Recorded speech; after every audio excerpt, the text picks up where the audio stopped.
بسم الله الرحمن الرحيم. ألف لام ميم.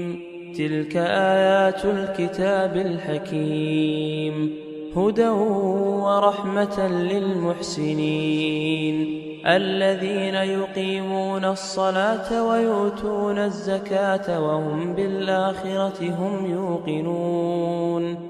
أولئك على هدى من ربهم وأولئك هم المفلحون.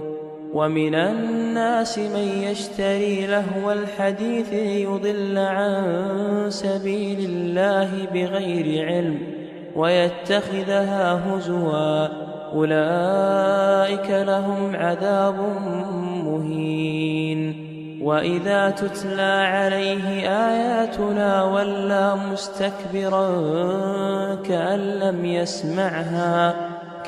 لم يسمعها كأن في أذنيه وقرا، فبشره بعذاب أليم.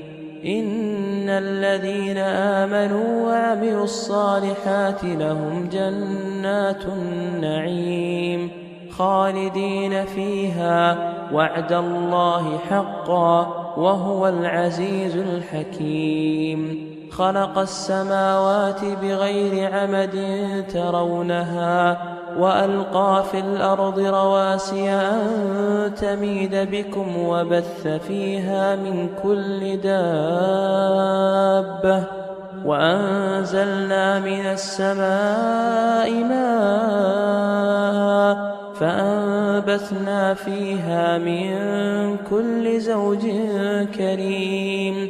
هذا خلق الله فأروني ماذا خلق الذين من دونه، بل الظالمون في ضلال مبين.